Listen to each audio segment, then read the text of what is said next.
Welcome, dear friends, greetings, and we welcome you to our international discussion on the Creative Society TV. Accordingly to official data by the United Nations, more than 40 million people are victims of modern slavery. Globally, the business of human trafficking earns profit of roughly $150 billion per year. Within the last 15 years, the number of children among victims has increased threefold. Poverty, hunger, deaths, conflicts, and destruction due to climate disasters leave people insecure in our consumer world. Can we call ourselves a civilized society? What is the real way out? To know the truth about the global crisis we face as humanity, to hear specialists and eyewitnesses from all over the world, and the most important, learn about the real way out. Join on May 7th, 2022, International Online Forum, Global Crisis, Where People, We Want to Live, with simultaneous translation into 100 languages. People stop being silent, because every day in consumer format costs lives. Yes, and some of the topics which will be raised during the forum are the real cause of global climate change, who and why is hiding the truth from the people, climatic disasters through the eyes of eyewitnesses, refugees, why does it affect everyone, escalating social violence, slavery, and human trafficking. And more importantly, we will cover how by building the creative society, we can solve all the above mentioned problems. If you want to be an informational partner of this event, please write us to info@creativesociety.com. And today, our discussion is dedicated to the previous conference, Global Crisis Time for the Truth, which revealed the true cause of climate change, the absurdity of the consumeristic format of our society, and the only way out, which is in building a creative society. Watch the conference and become a speaker of truth.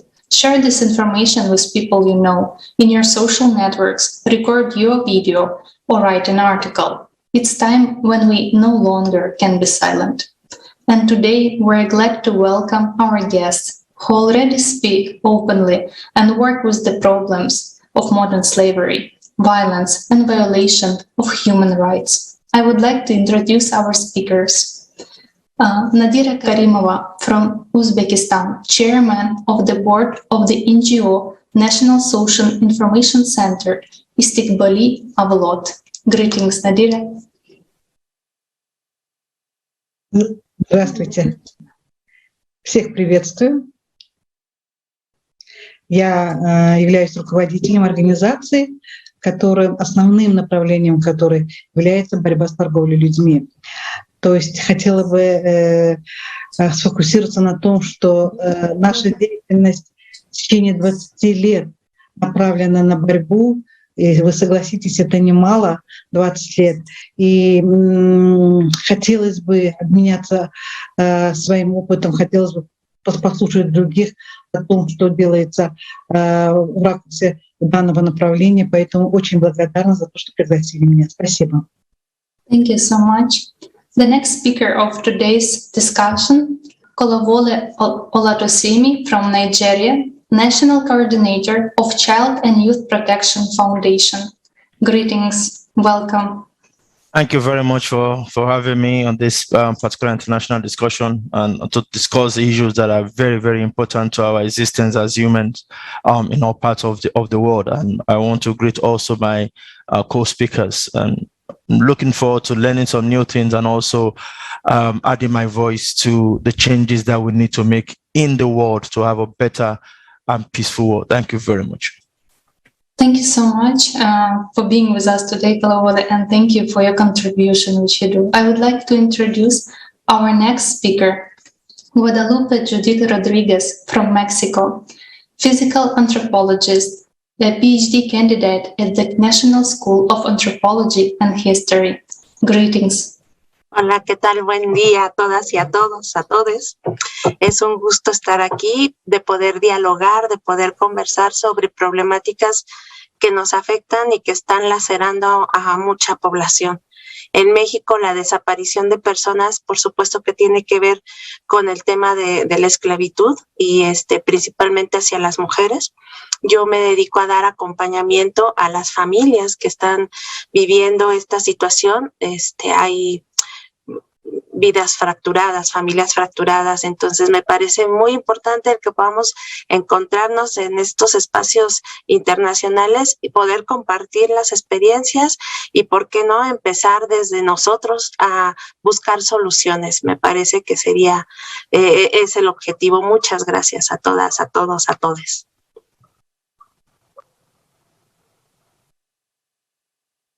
Thank you, Guadalupe. And I would like to introduce Huma Kirmani from Pakistan. Huma Kirmani is a TEDx speaker, Peace Ambassador of INSPAD, NMF Peace SDG 16, Honorary Member of United Nations of Pakistan, author, poet, human rights advocate, educationist, mentor and advisor of Women Ascension, Honorary Member of the International Women's Writing Guild. Welcome. Thank you. Thank you very much for inviting me here. I'm very honored to be amongst the people who are just thinking about the agony and the misery that the world has been through for ages. I'm, as you said, that I'm a TEDx speaker, an advocate for human rights and women's rights, working for women empowerment in the rural areas of Pakistan. And apart from that, I usually write about the child abuse, human trafficking, and the rights of the young girls who are compelled to marry at very early age. Being an educationist and a mentor, I have worked with a number of the underprivileged school staff whom I trained and let them know that what are the modern and the most applicable strategies to apply in their schools. Thank you very much again. I think that is a very prestigious forum. Yes, thank you. Thank you so much, dear Huma. And we're so glad to welcome all our speakers today. And before we start with our discussion, we would like to present to you a video fragment from the previous conference, Global Crisis, Time for the Truth.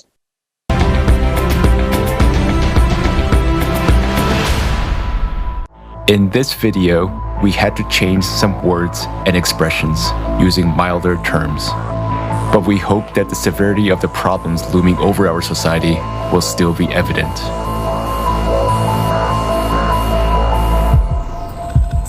In the 21st century, human civilization boasts about its high level of intellectual development and incredible technological achievements. At the same time, at least half the world's population do not receive the health service they need. 8 billion deaths occur every year as a result of poor quality of medical care. Healthcare costs are so high that they drive about 100 million people into extreme poverty each year. Living below the poverty line leads to an increase in child labor. Nearly 1 child out of every 10 is forced to work. Often, this work involves hazardous machinery and poisonous fumes. The list of products produced by child slave labor includes gold and precious stones, coffee, cocoa, rice, baby products, and clothing.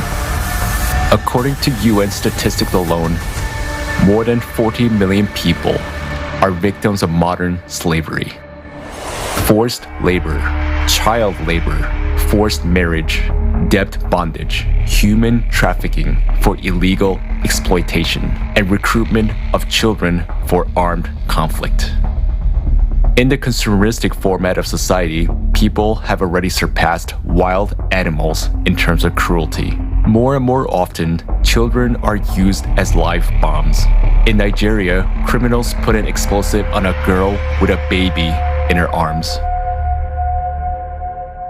After years of warfare, the economic crisis and drought have caused famine in Afghanistan. There is a well-known case where a mother was forced to sell her little daughter for 400 euros to feed her other children. Today, more than 41 million people are one step to death from starvation, and about 811 million people are starving. Meanwhile, every year, more than 1 billion tons of food are thrown away, and unsold goods, including those produced by means of slave labor, are destroyed. The absurdity of consumer society is that a human himself has become a commodity. Annual income from human trafficking worldwide is $150 billion, which is the largest source of illicit profit in the world. There are 534 human trafficking flows registered in 148 countries. The number of detected child victims has tripled over the last 15 years. Victims of traffickers are mainly migrants and jobless people, as they are the most vulnerable. International treaties proclaim goals of ending poverty and slavery. But in the context of a mass consumption economy, the whole system is designed to protect private capital. In the consumerist format of society, money is more valuable than human life. Worldwide, more than 2 million children a year become victims of trafficking for all kinds of exploitation. In Mexico, 25% of all women who are victims of trafficking are girls under 18. Please help. My husband threatens me. He beats me. He forces me to have sex with his friends who come here so he can make money. They started beating me, pouring alcohol on me, making me drink, pointing a gun at me, saying they would kill me and no one would ask about me, no one would know where I was. And they opened the window and said, "Jump or we will shoot you in the head." And did you jump? Yes. From which floor? I think it was the 5th floor. In the consumerist format of society, people are ready to kill each other to satisfy ambitions for fun and profit. Illicit trafficking of human organs worldwide is estimated at $600 million a year. According to WHO statistics, 10,000 human organs are illegally transplanted every year. In Nigeria, special baby factories are set up on a massive scale, where children are bred like a livestock. Teenage girls are forcibly impregnated and coerced to bear their life commodity for sale. But most of them are pregnant teenagers. They were held captive for one purpose, to force them to give birth. The kidnappers were making money on selling the babies. I got a call at 6 a.m. this morning saying that there were kidnappers at the school, that all our children had been kidnapped, including my daughter. We rushed there. It was confirmed that they had all been captured. Are we human civilization if human life has no value on this planet? To change this, we all need to stop supporting the consumeristic format of society and unite in a common goal: to build the creative society.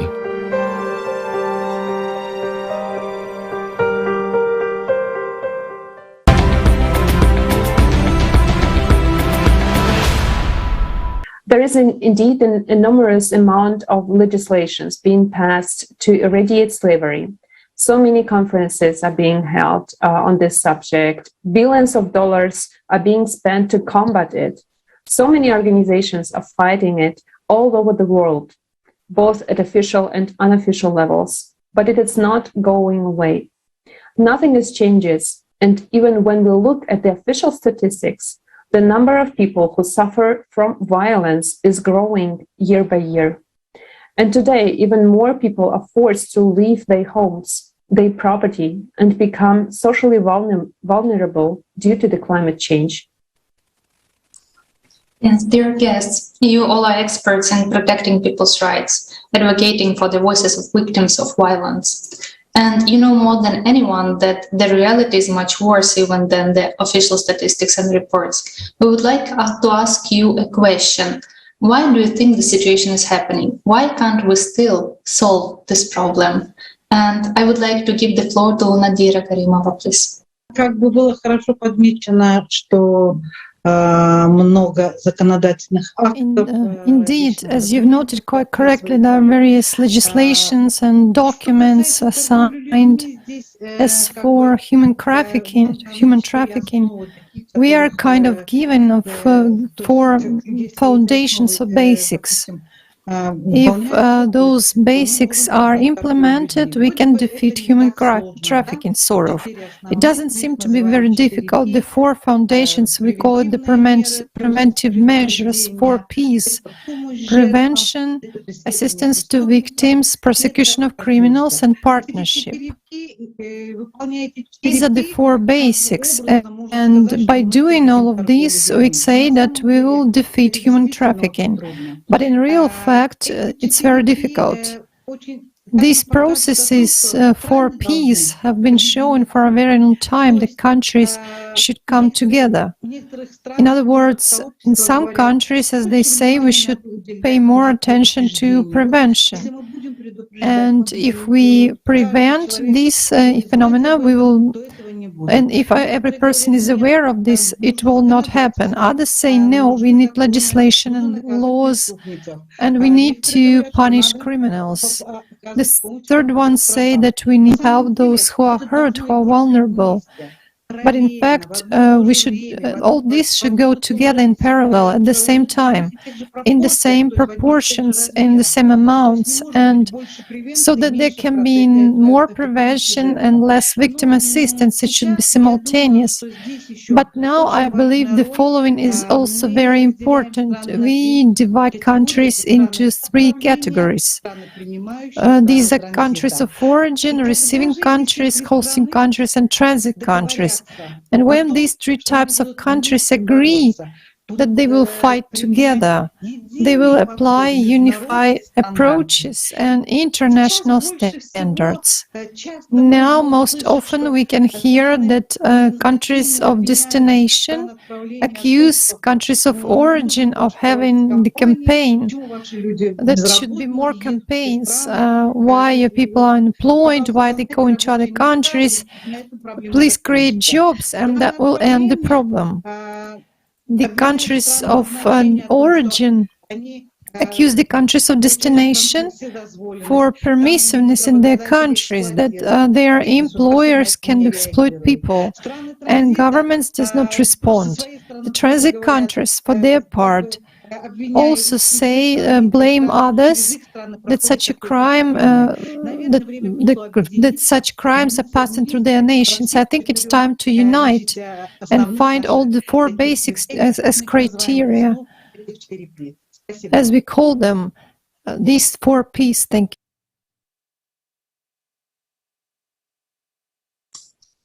Thank you very much, and we will come back to discussing why is it happening today in our society. And I would like to ask Kolawole, you actively oppose human trafficking, child labor, child abuse, and all forms of violence against children. What factors in society are contributing to the fact that all these crimes keep existing and even increasing actually by day? Yeah, thank you very much. One of the major factors that is contributing to the issue of child trafficking and child labor globally is that because we are still in a demand-driven society around the world. The first speakers actually spoke about countries of origin, transit countries, and destination countries. If there are no demands from destination countries for cheap labors. The rate of trafficking and child labor in the state of origins will reduce. And so, but as long as we still have a lot of demand for cheap labors, which children fall into that category, we'll still have this problem. Another factor is what I call social injustice. We see that around where people don't have access to social justice. And social justice starts from the ability of every woman, wherever your tribe or origin, to have access to basic necessity of life: food, shelter, clothing.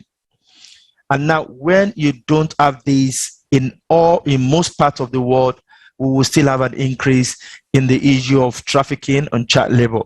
We have some parts of the world that are not so blessed with natural resources, so they don't want to survive. And the nature of man is to migrate to a place where they can get supply. I think the United Nations needs to wake up to look at their conventions and covenants and protocols to begin to address those issues, especially the 4 Ps, holistically and overboard. So social injustice is one other factor. Let me just quickly talk about one more other factors and I stop. And that's the issue of imbalance in the distribution of economic benefit across Africa, across Europe, across the world. We are seeing the wealth of the old world in the hand of about just 5% of the world population. And so what do you expect? What happens to the next 95%? Until we'll address this, we will not be able to see an end. It's not just about creating laws in laws, going to the UN and signing conventions and protocols, and that, but you need to ensure that there's a balance in the economic provisions. There's social justice, and then countries that are very wealthy begin to work with countries that are very poor to reduce the rate of poverty in this country. If we don't do this, all those 3 things that I just mentioned now, if we don't do it overboard, at the same time, at the same speed, and over all the continent we have in the world, we may not be able to see the end to the issue of child abuse and child trafficking and other forms of abuse. Thank you very much. Thank you too. Thank you too. I just would like to comment that this is also very important to understand that we need to treat this disease at the root and not just combating the consequences of the consumer format where we create this demand and still these conditions just keep existing for this demand. Yeah, thank you. Thank you so much. And I would like to ask the next question to Guadalupe. You advocate for people who have been victims of violence. Could you please share with us from your point of view why this is still happening and what are the main challenges that you face? Me parece muy importante la pregunta. Tendremos que pensar que esto es un proceso. I think the question is very important. We have to think of it as a process. It's a process that creates various conditions, but I think one of the main causes is the value of a human, its condition, human value. A human has ceased to have this value as a person and has become a commodity in which children and women and vulnerable people are the ones who suffer directly from all this violence. Of course, men also. This is the reality. But I believe that this moment when we value a human being becomes a human being becomes a commodity. Perhaps this is the point or the general point when we start seeing ourselves as people, as humanity, and we start seeing ourselves as the opposite. We understand that today, and I really like what my colleagues are saying, it seems to me that where we have to go, we need to act simultaneously, at the same time to avoid certain situations which we experience. However, we can see that these countries that are not all concerned about human trafficking, and they are much more concerned about pouring money into military. So we see that we are not on the same page. And as our colleague has said, social inequality is the paramount problem. If we don't fight this social inequality, where we are going to have resources and where are we going to have actually opportunities? If they are not available, if we are not at the same level everywhere, it will be hard for us to see the countries have a much, such a clear intent to support the population as a whole. And now, listening to the experience of my colleagues, I believe it is the population that we don't make the important decisions which our population needs.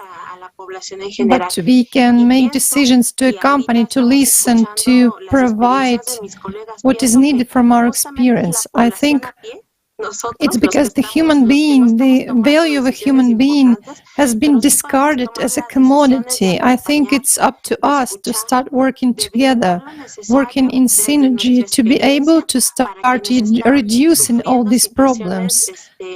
And also the conversation about the education.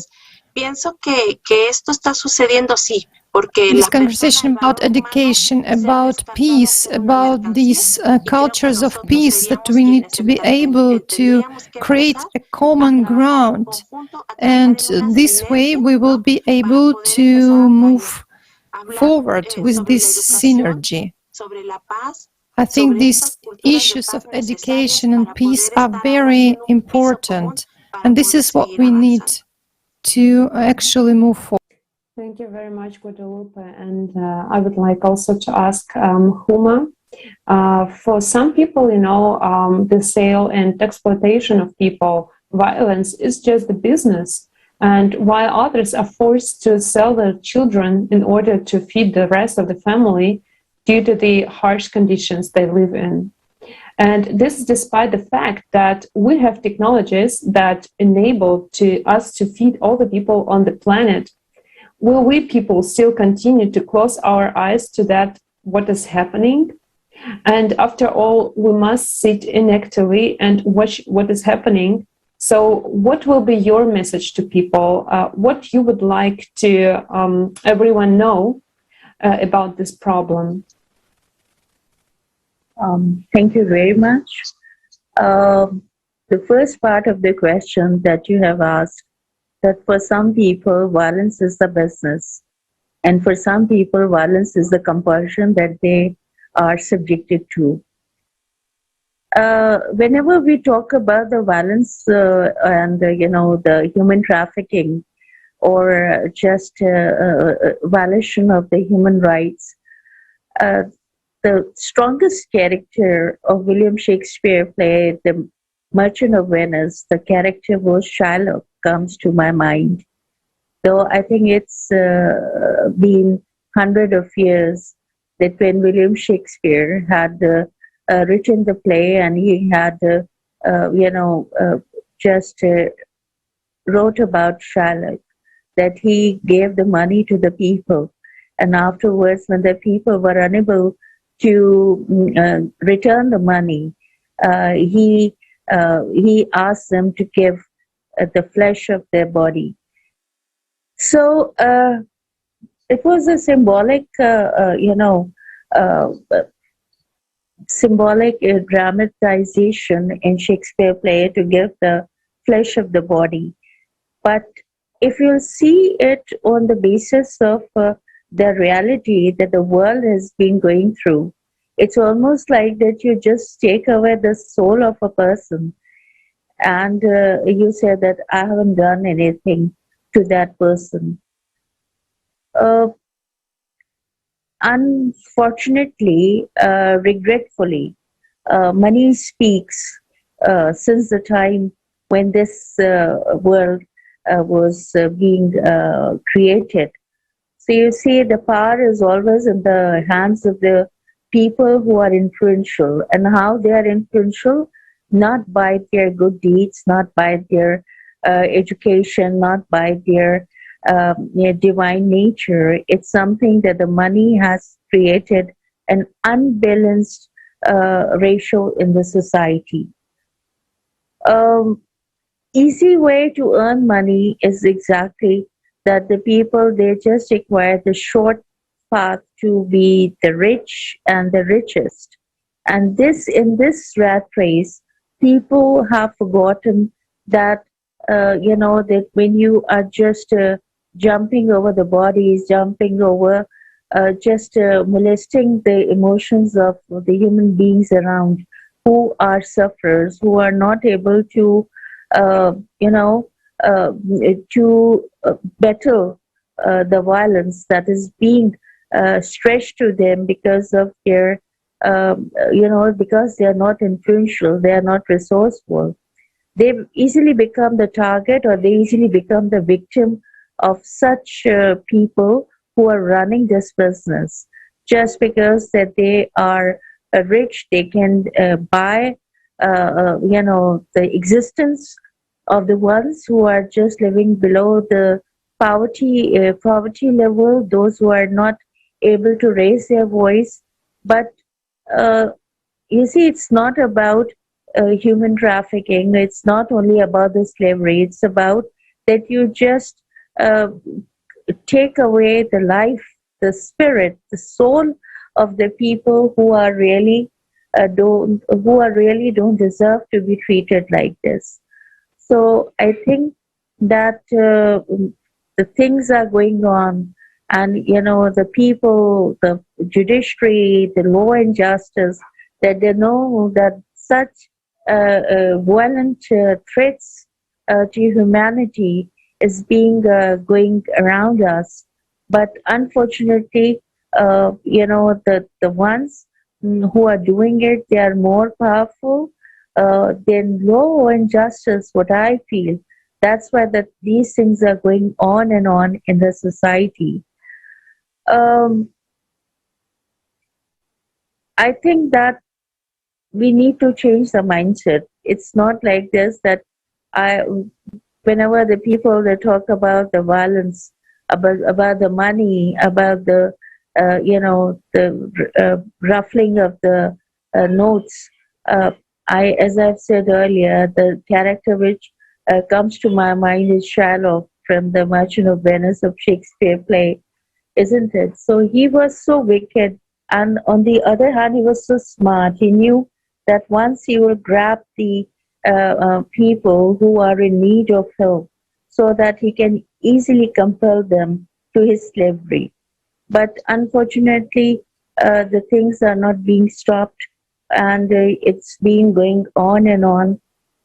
So I think that when we are talking about peace, when we are talking about empathy, when we are talking about compassion, it has to be, it shouldn't have to be marginalized to some aspects of life. It has to be universal. When the verdicts are given to curb the violence, to to stop the deterioration of such violence things around, then we should have a strong law and justice measures. That is not supposed to be like this. That law of that justice for the influential ones is different, and justice for the ones who are sufferers, who are just going through the trauma of poverty, or trauma of the things that they have trapped their souls, is different. So I think that when there will be justice, what is supposed to be, then it can stop this dilemma that violence is a business for some of the people, and it's a tragedy for some of the people who are deprived of the basic necessities of life. This is what I think. That COVID-19, or the virus, was a sort of hint from the divine power of mercy that what is life? It's nothing. That a little virus, a tiny virus, can can do anything. That it changes the world. It changes the lifestyle of the world for the past 2-3 years. So I think that the people who believe that they are stronger as compared to the ones who cannot raise their voice, who cannot speak for their rights, they should stop the business of violence like this. This is what I want to say. Thank you. Thank you, and thank you for addressing also this important side of the problem that we need to address it also on the level of values. And this is what we all people share, that what we have in common. This is the human values, and we need to create the conditions where these values are equal for everyone in the practice. And you mentioned also that we need to change this mindset. And I think that also this kind of discussions, exchange, these conversations, the insights that you share today, friends, they help to change this mindset and to look at our world from the new perspective. So maybe you would like each of you to add something or ask something to the previous speeches.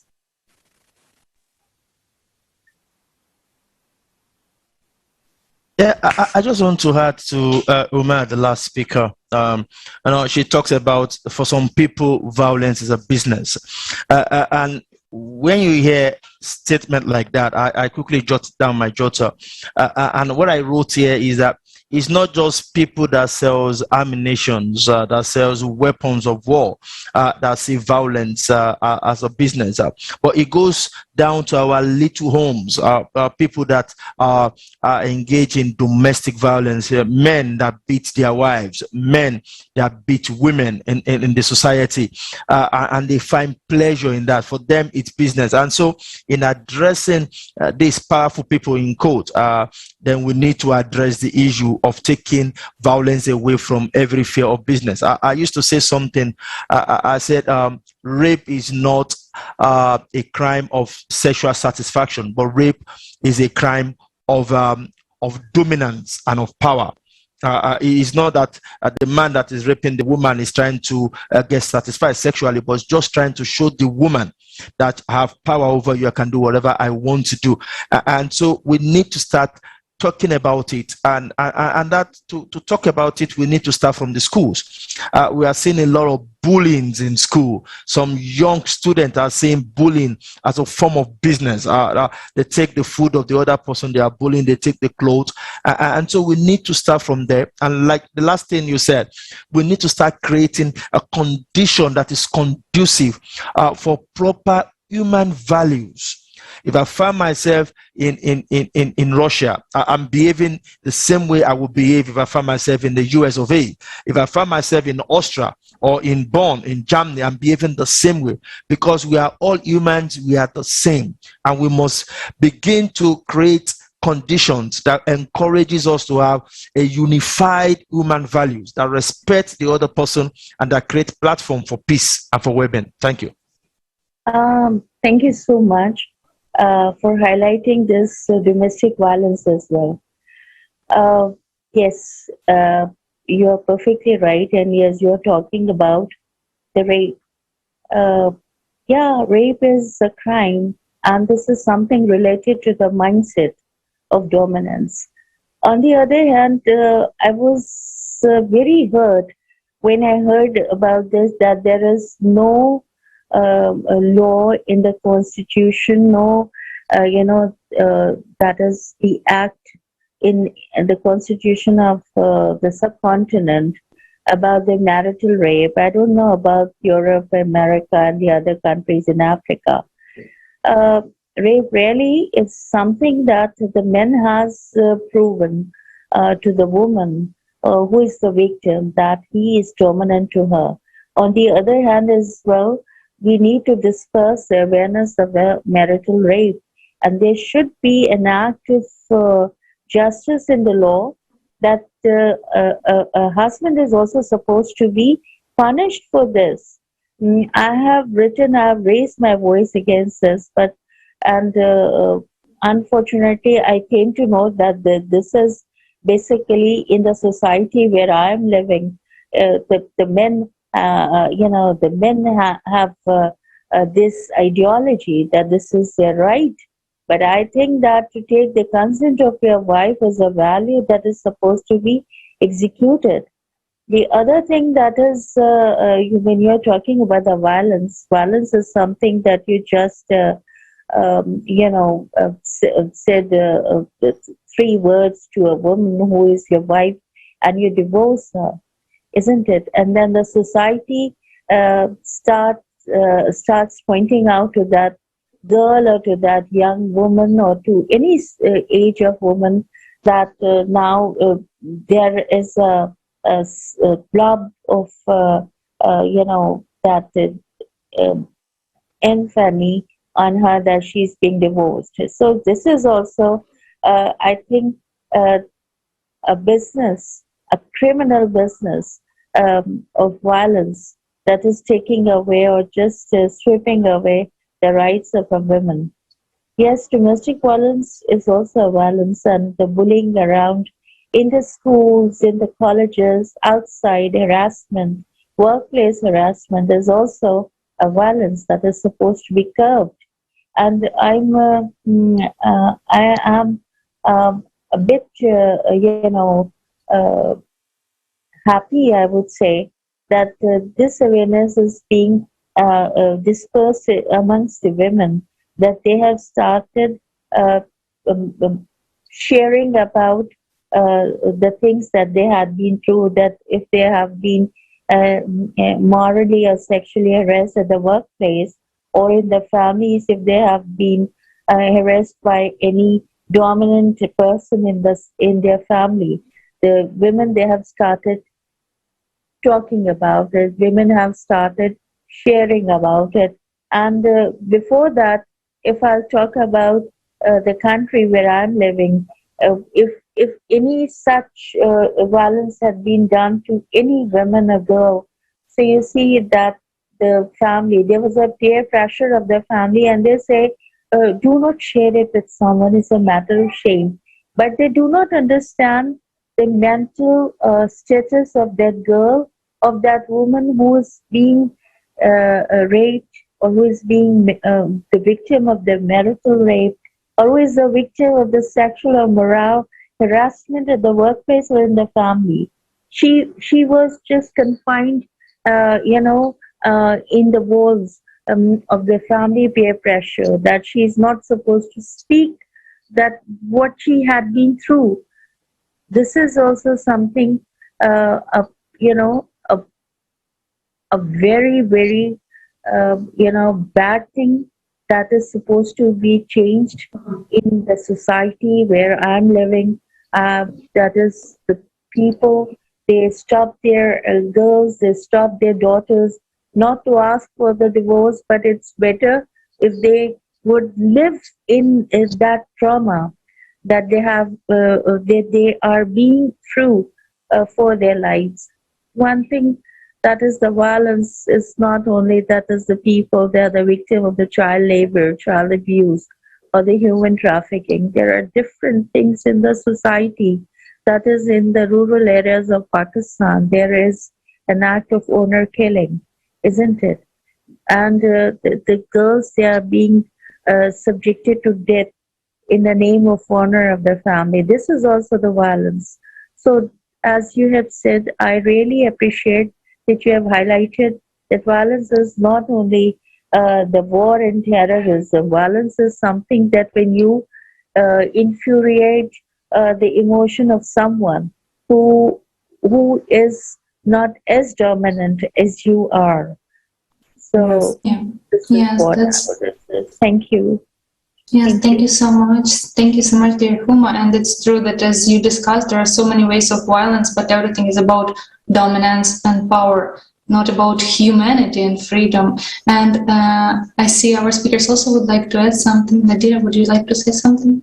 Я вот как раз в продолжении по насилию Continuing on the violence, any kind of human trafficking is, of course, violence. And you know, it's violence that we make, that people make a lot of money from it. If we speak about sexual exploitation, that's the most common form of exploitation. Look, according to the United Nations, 59% of human trafficking entails sexual exploitation. If we speak of the incomes that come from investing into sexual exploitation, that's 100 to 1,000 times. That is, there is no other activity where one can make so much money. I believe these revenues, these profits, this is quite influential. It contributes to the fact that sexual exploitation is so widespread. It actually includes physical abuse and psychical abuse. That is, a person is being humiliated, a person is beaten, and so on. And somebody makes a lot of money on that. I believe that profits, incomes play a very huge role here, huge role. Those criminals who make that money, they do anything to get it. And they do everything to recruit more and more people into their networks to get the best women and men for labor exploitation. Because money keeps coming, and even though you don't need such investment from it, you don't need to invest a lot. I mean, if you speak about weapons, you need to make some bullets or make some gunfires, but people can be exploited endlessly. You can give a glass of water and a piece of bread, and a man will go on working and working. So here you just get revenues and profits. I believe that's the basis of all that. Thank you, Nodira, very much, because you met exactly the point, and I think you also explained very well actually the true face of consumerist format, because some people think that consumerist format is just growth of economic growth, that we consume a lot of products, but the true face of it is that we as people, that each of us just became a product, like an item. And that's why it's so important to see to the cause of the root of the problem, and not only fight with the consequences, because this is not effective. I saw the comment of Kolawole, and Kolawole let us come to the topic of empowerment and of the solutions back in the discussion soon. Thank you, friends. Thank you so much. I just would like, Guadalupe, would you like to add something as well?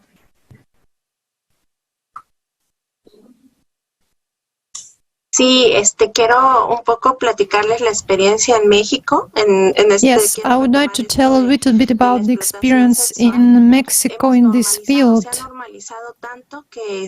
I want to go back to the issue of sexual exploitation. We have normalized, and it was become so normalized that there is a town here in Mexico which is called Tlaxcala, where it's sort of a cradle of men who seduce women to make them enter into the clutches of sexual exploitation, sex business. But we also know that there is an international network where these women are involved. So although in our country there have been many important advancements, in Mexico we already have legislation about rape. We still continue replicating it, and in the region of Mexico it still remains as it was. There is a region in Mexico where it is so normal that when children grow up they want to become betrothed. So pimps, those people who hook women, make them a commodity, and also to ensure their long-lasting, long-scale population, economic population of this exploitation of this population. I think that this is what we should work more with these women, and not just how to work on them, but how to support them after they release networks of trafficking. After getting out of these networks, these women return to their communities, and they still mistreated. I think that we should think about how we should work with these women, with children and men who underwent the clutches of trafficking. I would like to share with you that because it seems to me that it's an example of how we can actually become a commodity, we people, and how, although we have great advancements, we continue replicating these different facets of violence. That's what I wanted to share with you, that in our regions and in other regions, many people live on human trafficking, where a body is actually a commodity. Thank you so much. Thank you for sharing, and thank you all the speakers for sharing the points. We understand that really the topic of violence and violation of human rights, it affects everyone. It's actually touching every person on our planet, and this is that global issue which we can deal it with only together. And this is complete change required in all the format of our relationships. Thank you so much. And as we know, it's important to highlight the real cause and scale of those crises that we confront as humanity. And as we said before, that nowadays going preparation for the international forum, Global Crisis, where people will want to live. And in the preparation, the informative videos are being created and published on the Creative Society TV channel. And now we would like to watch one of such videos.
Yes, today we see from around the world how many organizations try to fight the hunger, and a lot of resources are being put to combat this problem. But what we just saw in the video, there are technologies that allow us to apply the technologies everywhere so that there is no such a problem as hunger, because it will be enough everywhere in the world. Is it in this African continent, South America, or any other big region? So we can be really independent from any circumstances that we have today on our planet, because we have the solutions. So it turns out that we just need the demand of us as people for implementation of these technologies.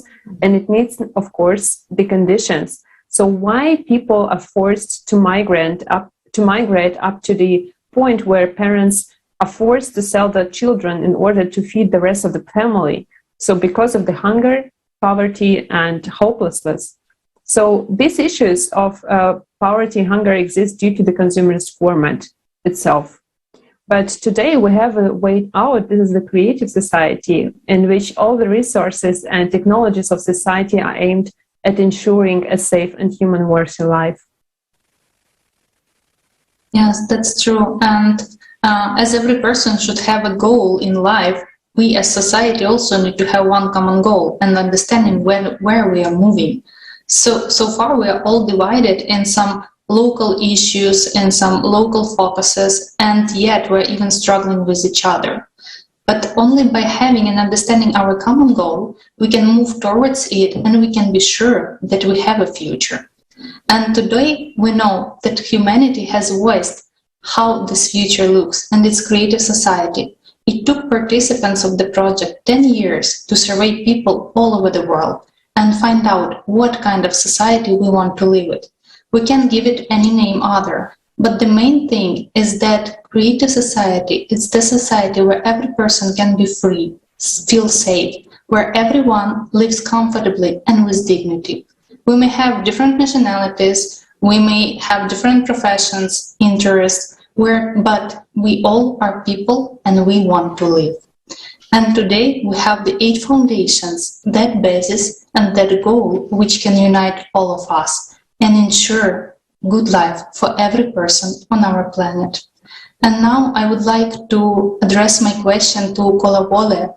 In your opinion, how important is it for humanity really to join hands in one goal and keep aside everything what we think may divide us? Yeah, thank you very much for that question. It's very important, because if we do not work together, and then the whole world is on self-destruct.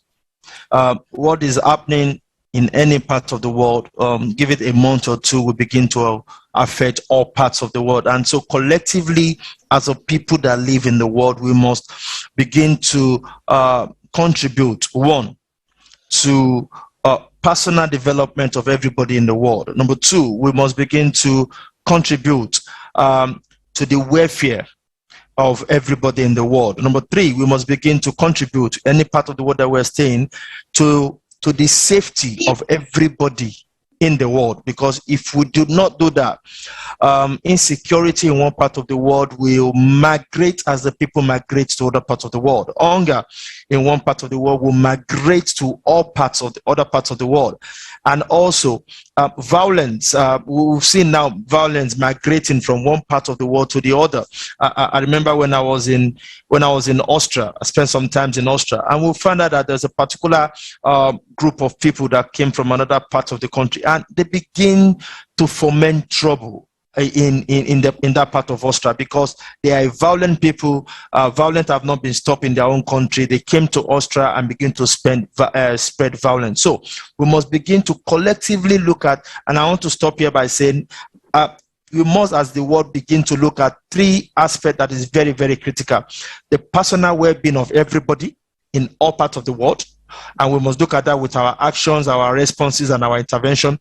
Number 2, we must begin to also look at the material well-being of everybody in the world. The well-being of people in Africa should be a concern from people in America and in Britain. And then number 3, we must begin to look at the relational well-being of everybody in the world.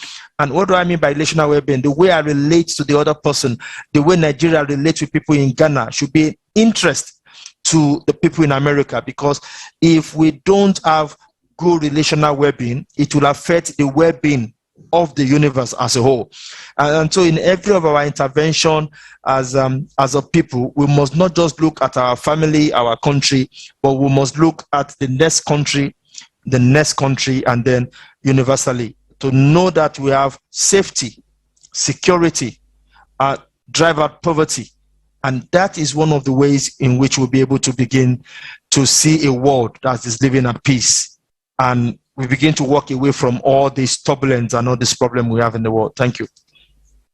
I have to thank you, because I couldn't agree more. And thank you for basically naming all the foundations of creative society. We have also one more that is also self-governing society. That means that we as society collectively can take part, we have to take part in the decision-making. So everything that you mentioned, the security, the distribution of world wealth, the equal rights and also opportunity, meaning that each person everywhere in the world will have the access to high-quality education, high-quality medicine care, and everything we need, because we have the resources for it. But you also mentioned previously in our discussion that what we're observing today, that the majority of resources are now in the hands of just a little percentage of people who earn their money actually on exploitation of others. So this is really inhumane format. And what you also said, that we basically need also to create these conditions, and the role of everyone is really matters. So, and we will come back to this question again, because this is really something that makes it possible to make this global change in a short time. So I would like to ask Huma, who is also very well aware of the 8 foundations of creative society, where the human life is the most and highest priority. Huma, I would like to ask you, how do you think will such cruelties as slavery or violence exist in the creative society? Is it possible if we implement the 8 foundations? It's a very important question that is supposed to be asked to everybody who is here in the world. When we talk about the borders, I think the borders are the man-made geographical lines, isn't it? Because the creator of this universe hasn't drawn any sort of lines. If you just look at the 7 skies, they are in a continuity. If you just look at the 7 seas, isn't it? They are in the continuity. If you will just look around the range of mountains, it's also in a sort of continuity. As I have told you that I'm from Pakistan, and this region has gotten a history. That is the people, when, that Pakistan and India, they emerged as the 2 separate independent states. There were, a series of migration from the newly formed Pakistan to India, and from India to Pakistan. And the second migration that the subcontinent had ever come across is after the fall of Dhaka, isn't it? Because the Pakistan, that it was just broken into the 2 parts, and it emerges as Bangladesh. The second migration that the people of this subcontinent had come across. So you see that the trauma, that is the people, they left their homes, they left their, the family values with which they had been living together in a community in the subcontinent. So I think that the 8th foundation of the creative society can be well maintained if we will start thinking beyond the borders, across the borders. There should be no barriers, isn't it? When the maker of this universe, when God hasn't fenced the world into different continents, into different parts of the world, why, on the basis of the man-made geographical markings of the border, we just enslave the rich and universal thinking to be good to the others above any sort of racial or religious discrimination. Being a Pakistani, I shared the history of my land, isn't it? That how the people of this subcontinent had been through the trauma of migration. It's not easy to leave their entire values, entire background of their lives somewhere else, and just then go somewhere and begin to root themselves into a different environment. But somehow, change is somehow that that one thing I would like to say here, that human nature is very adaptable, isn't it? We all are very adaptable to a new change, whatever comes in our life. But in my opinion, my perception is this, that it is the high time to enliven, to strengthen the 8th foundation of the creative society, that if we'll start thinking above the man-made geographical lines, which we said that this is the border, you can cross it. This is the border, you can cross it. Even though if it's difficult for the rulers for the policymakers of this world, I think that in our minds we can change it, isn't it? If we'll start thinking about that language is not the barrier, borders are not the barriers, we are all human beings.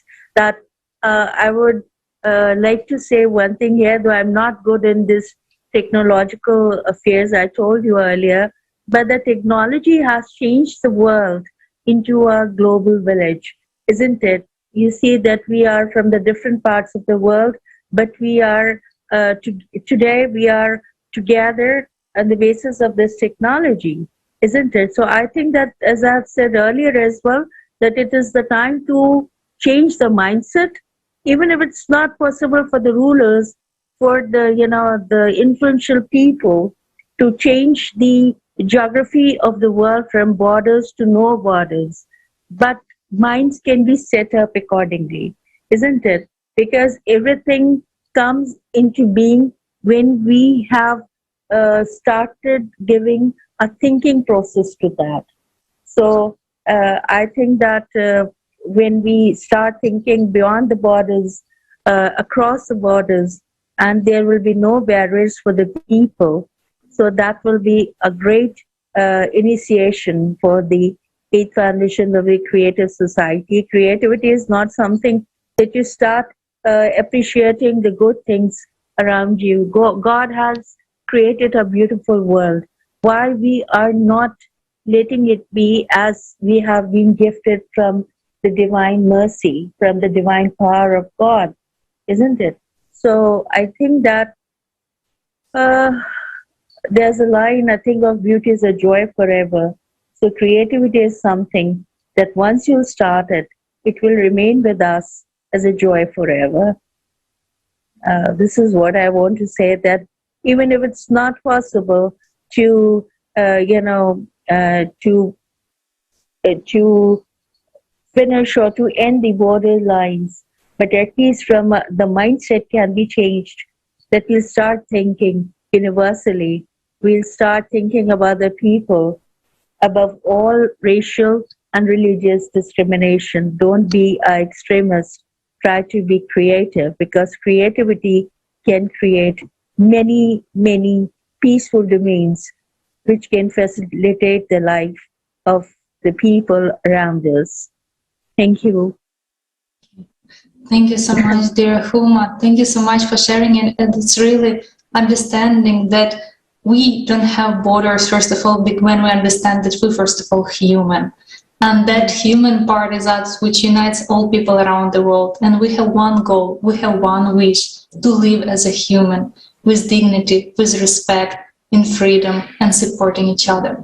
Thank you so much for highlighting this. One thing, I'm sorry I'm intervening, but you say that there is only one sun, there is only one moon, there is one sky above us, and so why there are so many discriminations, why there are so many divisions? Though you see the sun sets in the east and then rise in the west, and then sun sets in the west and rise in the east. Isn't it the equality of the Creator that He has given this immense power of energy to everybody? So why do we just trying to have the light of this universe for some people and not for everyone? Thank you so much. Yeah, that's true. Thank you so much for sharing it. Thank you so much. And it's true that creative society, as we call this format, is that society in which every person wants to live, because that ensures really life freedom for every person and allows us to fulfill our best aspirations. And it works only when we people strive for this goal and implement it together. And I would like to address my question to Guadalupe. Could you please share, in your understanding, how in the shortest way and in the shortest period of time we can bring this understanding to every person, so that we all and every person in our planet could understand own value, and that we all play a crucial role in this global change? Es una pregunta muy importante. Muchas gracias. It's a really very important question. Thank you very much, because I believe that we need time. Today we need time. Resources are running out. Human being, people who have power, they use resources as something important. They are important. There is an environmental impact. It seems to me that we need to make an urgent call to everyone to save this planet, because all, as my colleague says, it's like the sun which we have, and we only have one moon which covers all of us. It seems to me that creative society can be that very possibility to make an urgent call to everyone, to realize, to rescue the essence of a human being. We are diverse, and in our small screens we can see the great diversity which actually exists. We are diverse but humans, and there is something that unites us. It's what we know, it's the knowledge that we do have an opportunity to take care of the dignity of each of us. It seems to me it's very important. It's very important to rescue the essence of what is human, to safeguard this essence of people, right? So this would be a very important, central, important element. We have to recognize one thing, that people are not violent by their nature. We learn violence in the course of life, and we have to recognize that there is a great diversity of thoughts, ideas, needs. Perhaps by recognizing this diversity and recognizing our differences, we can begin to generate dialogues in order to save ourselves and to overcome all these conflicts that may arise. It seems to me that dialogue and recognition of each other, recognition and embracing of the difference, embracing these differences could perhaps be a way for us to start working. And as our colleagues commented, to start working all together in a synergy. Education, love from the family, and recognition of the differences. Knowledge of the fact that we are different. This is what are the things which there are things which I cannot like. That's fine, and there are such things which I can dislike, but there are some things which, such a thing as respect, it's natural that we dislike something, but we respect. We respect freedom of other people to take their own decisions, and this will be a good way for us to move forward. It seems to me that these 8 foundations of the creative society are very important, that they cover the whole prospect of recognizing each other, of acknowledging each other. It's the beginning of our brotherhood. As our colleague said, that it's the beginning, and now since we have a global network via internet, via technologies, and we can know the experience of others, we can know the strategies which are useful, and I think we should use the time very urgently. It's what we should do right away in order to facilitate our cooperation and even to save our resources, to save ourselves from violence, and to generate a community which will enable us to continue advancing in order to live in peace, to live in love, to live in harmony, in collaboration, because violence is not natural. It's not something inherent in human beings, but collaboration is natural for us. Evolutionary speaking, collaboration has enabled us to live, to create population, to create many things, to be able to be well. I think that this is the way we need to focus on collaboration, on being able to hear each other and conduct dialogue. We people are one family, and we share same values. And what we're missing today, maybe also in the news, also the positive examples, because what we see today, what's forming and shaping our worldview, this is exactly the topics that we were talking today. But I would like also to pass the last question to Nodira, So we need this change also on the mindsets, on the informational level, as well in the mass media, but also we as consumers of the mass media, of the information, we contribute to what is actually being shown to us. So I would like to ask you where this transformation, this big change starts. So how the media can contribute to this transformation from consumer society to the creative one.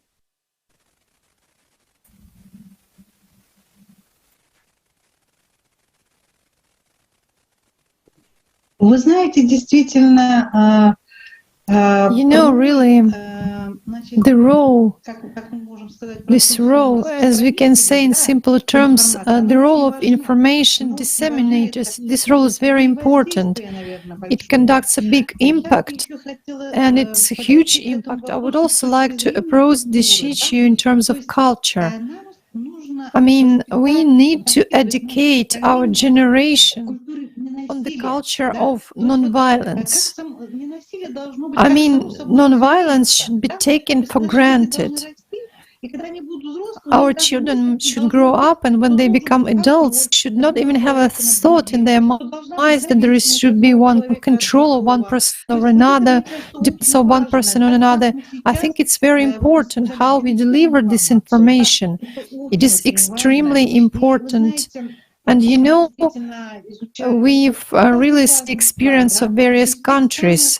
In countries where there is free press, where journalists and bloggers can openly speak and discuss problems, it is clear that the issues we discuss regarding human trafficking are not as acute in those countries because, the priorities of non-violence are quite clear there. It's quite important and well said, violence. It's the priority of non-violence. This is very important. I think that this platform, Creative Society, is very useful. Then the very point, your ideas about creation. I mean that creation and violence are incompatible. Creation cannot be combined with violence. Creation is definitely not violence. I don't even think anyone needs to prove that. Of course, creative world is a world without any violence. So your ideas, your work are very important, and this work is, and the most important thing I think in us, because we also should spread it.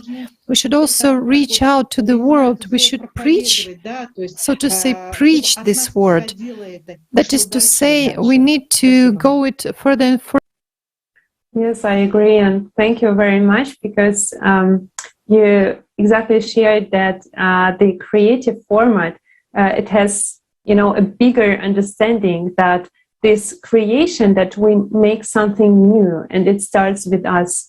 And we as people, that's why I created this platform of the project where people can freely share their opinions, their experience, and to talk about what can bring us forward, what is the solution. Because we all know that, what the problems are, and we cannot talk about them every day. We also need to see the future, to build it together. And that's why I would like to thank each of you for being with us today, for sharing this inspiration and deep understandings. First of all, for being also the example that this global change starts with each of us. Thank you so much. Thank you so much, dear speakers. And as this discussion and all their events which are being conducted by participants of Creative Society project, I just would like to remind that this is the first stage of implementation of the Creative Society. That stage when we need to inform all people around the world about possibility which we have. So then we can move to the next stage, implementing it in each country on all the levels. Because today we see, and today we discussed with you, which horrors people are facing in consumer world. And we as humanity now all facing the biggest enemy, common enemy, is climate, which is already today destroying people's life, leaving many people with nothing. They become refugees, they become insecure and even enslaved. So but unfortunately, how can we come with common solutions if everyone is pulling blanket on each other and thinking about some local issues while we have so global questions and we need to solve them together? And for that, we have already all conditions. We have created technologies. We have created all the possibilities to make new economic relationships, to completely get rid of corruption. We have the technology to predict climate disasters, to provide food, water, to save people from incurable diseases. We even can build houses within 1-2 days with 3D printing. We have everything possible. The only what we need is to change the format from consumer-oriented to the creative one. And unfortunately today, billions of people still don't know that we have way out.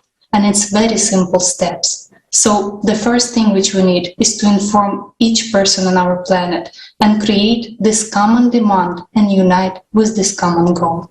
Thank you so much. Yes, indeed. And today, thanks to technologies, we have the opportunity to talk to each other, and we will have a bigger opportunity very soon as well. And we would like to inform you, dear friends, that now there is the preparation for a huge strategically important event is going on. And this is the Worldwide Forum, Global Crisis, We Are People, We Want to Live, which will be held on the 7th of May this year. And we invite all people to join this event. We also invite bloggers, media representatives, companies, and individuals to be informational partners of the forum. There are simple ways of informing people. For example, share the trailer of the forum in social networks, place the link on the website, make the video invitation to your subscribers, and use other creative ideas of reaching everyone with this important message, because we are people and we want to live. Be a hero, voice the truth, and join the millions who already act. Thank you. Спасибо большое. Thank you very much. Thank you very much. For having us. Thank you. Thank you very Muchas much. gracias, un placer verdaderamente conocerles, escucharles y poder compartir. Thank you very much. It was very pleasant. I was very glad to see you and hear you. I appreciate that again you have highlighted the climate change, isn't it? It's such a monster which is just moving toward us silently, very quietly, and we should be aware of the consequences of it. Very nice, and really, I think that the first thing to make the creativity in the world, that we all have to think beyond the borders, across the borders, and just we all are tied in one very strong rope that is being knotted from the divine mercy, is that we all are human beings. Thank you. Thank you. Yeah. And thank you very much for your cooperation and inviting all of us here. It's a great honor, and really my best wishes to the Creative Society